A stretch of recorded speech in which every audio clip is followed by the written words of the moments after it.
Hi friends, Sankranti ಹಬ್ಬದ ಹಾರ್ದಿಕ ಶುಭಾಶಯಗಳು. ಈ ಸಂಕ್ರಾಂತಿ ದಿನ ನಾವು ಅಷ್ಟು ಫ್ಯಾಮಿಲಿ ಮಜಾ ಮಾಡೋಕ್ಕೆ ಒಂದು ಪ್ಲೇಸ್ಗೆ ಬಂದಿದ್ದೀವಿ. ಸವದತ್ತಿ ದಾಟಿ ಗುರವನಕೊಳ್ಳ ಅಂತ ಒಂದು ಊರು, ಒಂದು ಸಣ್ಣ ಹಳ್ಳಿ. ಅಲ್ಲಿ ನಾವು ಬಂದಿದ್ದೀವಿ. ಒಂದು ದೊಡ್ಡ ಹೊಳೆ ಇದೆ, ಹಾಗೆ ಅಲ್ಲಿ ಬೋಟಿಂಗ್ ಕೂಡ ಇದೆ. ಅದಕ್ಕೆ ಮುಂಚೆ ನಾವು ದೇವಸ್ಥಾನದೊಳಗಡೆ ಹೋಗಿ ದರ್ಶನ ಮುಗಿಸ್ಕೊಂಡು ಆಮೇಲೆ ಬೋಟಿಂಗ್ ಆಡ್ತೀವಿ.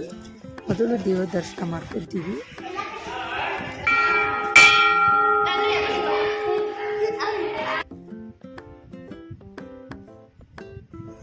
ಇದು ಶಿವಪ್ಪನ ದೇವಸ್ಥಾನ. ಈ ಸಂಕ್ರಾಂತಿ ದಿನ ಅಂತೂ ಈ ದೇವಸ್ಥಾನ ತುಂಬಾ ರಶ್ ಇರುತ್ತೆ. ಈಗ ನಾವು ದರ್ಶನ ಮುಗಿಸ್ಕೊಂಡು ಹೊರಗೆ ಬಂದು ಬೋಟಿಂಗಿಗೆ ಲೈನ್ ಪ್ರಕಾರ ಹೋಗಿ ನಿಲ್ತೀವಿ. ನೋಡಿ ಎಷ್ಟು ಜನ ಬಂದಿದ್ದಾರೆ. ಬೇರೆ ಬೇರೆ ಹಳ್ಳಿ ಜನರು, ಬೇರೆ ಬೇರೆ ಊರಿಂದ, ಹುಬ್ಳಿ ಧಾರವಾಡಿಂದನೂ ಬರ್ತಿರ್ತಾರೆ.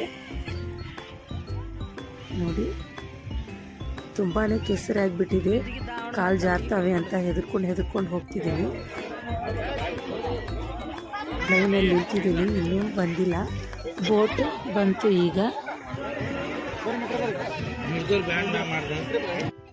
ಈಗ ನಾವು ಬೋಟಲ್ಲಿ ಕೂತ್ಕೊಂಡಿದ್ದೀವಿ.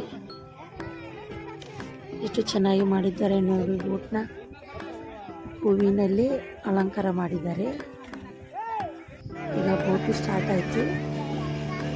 ನಮಗಂತೂ ತುಂಬಾ ಮಜಾ ಬಂತು. ನೀರಂದರೆ ತುಂಬಾ ಇಷ್ಟ ಎಲ್ಲರಿಗೂ. ಬಟ್ ನೀರಲ್ಲಿ ಕೂತ್ಕೊಂಡಾಗ ಸ್ವಲ್ಪ ಹುಷಾರಾಗಿರಬೇಕು. ಅದ್ರಾಗೆ ಮಕ್ಕಳು ಕರ್ಕೊಂಡು ಹೋದ್ರಂತೂ ತುಂಬಾ ಹುಷಾರಾಗಿರಬೇಕು. ಆ ಬೋಟು ಎಡಕ್ಕೆ ಬೆಳಕ್ಕೆ ತಾಗೊಮ್ಮೆ ಹೋಗ್ತಿರುವಾಗ ನನಗಂತೂ ತುಂಬಾ ಭಯ ಆಗ್ತಿತ್ತು. ಯಾಕಂದರೆ ಅದು ನೀರು ಅಕ್ಕಾಗಿದ್ದಾಗ ಸಿಡಿತಿತ್ತು. ಹಾಗಾಗಿ ಅದರಿಂದ ಮಕ್ಕಳಂತೂ ಭಯನೇ ಪಡಲಿಲ್ಲ, ತುಂಬಾ ಮಜಾ ಮಾಡ್ತಿದ್ರು.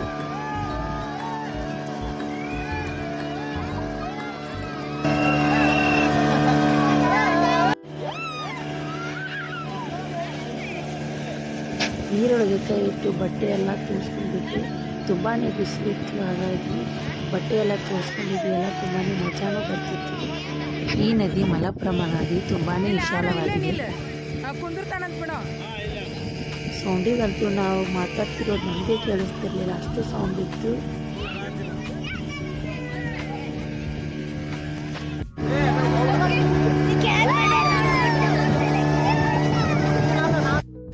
ಹಾಗೆ ಚಕ ಅಂತ ಒಂದೆರಡು ಸೆಲ್ಫಿ ತಕ್ಕೊಂಡೆ.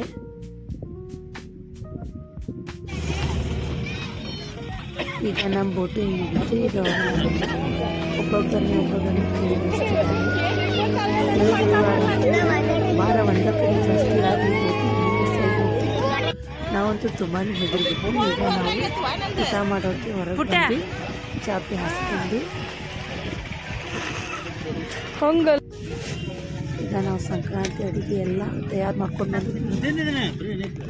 ಸಜ್ಜಿ ರೊಟ್ಟಿ, ಮಾಜಿ, ಬದನೆಕಾಯಿ ಭತ್ತ, ಅವರೆಕಾಳು ಪಲ್ಯ, ಮೊಸರನ್ನ, ಹಾಗೆ ಮೆಂತೆ, ಶೇಂಗಾದೊಳಗೆ ಎಲ್ಲನೂ ಮಾಡ್ಕೊಂಡು ಬಂದಿದ್ದೀವಿ. ಯಾವ್ದು ತಿನ್ಬೇಕಂತೂ ಗೊತ್ತೇ ಆಗ್ತಿರ್ಲಿಲ್ಲ. ಹಾಗೆ ಸ್ವಲ್ಪ ಎಲ್ಲನೂ ಊಟ ಮಾಡಿಕೊಂಡು ತುಂಬಾ ಹೊಟ್ಟೆ ಹಸ್ತಿತ್ತು ನಮಗೆ. ಇವನ್ನೆಲ್ಲ ತಯಾರು ಮಾಡ್ಕೊಂಡು ಬರೋದ್ರೊಳಗೆ ನಮಗಂತೂ ಸಾಕಾಯಿತು.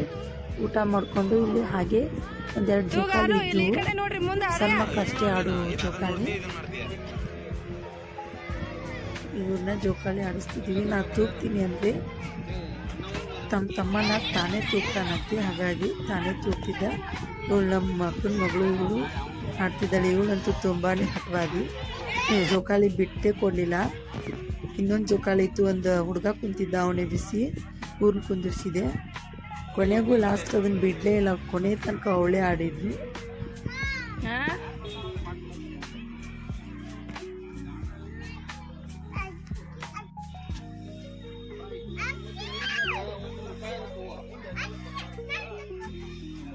ಜೋಕಾಲಿ ಆಡ್ತಾ ನಮ್ಮ ಟೈಮ್ ಹೋಗಿದ್ದೇ ಗೊತ್ತಾಗಲಿಲ್ಲ. ಹಾಗೆ ಸಂಜೆ ಆಯಿತು. ಈಗ ಹಾಗೆ ಇಲ್ಲಿ ಒಂದು ಸಣ್ಣ ಅಂಗಡಿ ಇತ್ತು, ಟೀ ಕುಡ್ಕೊಂಡಿದ್ವಿ. ಅಷ್ಟರು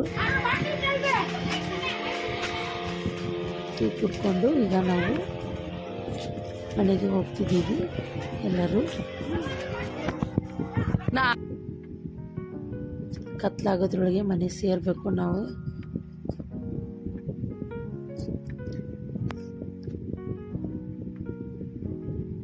ಈಗ ನಾವು ಹೋಗ್ತಿದ್ದೀವಿ. Bye friends.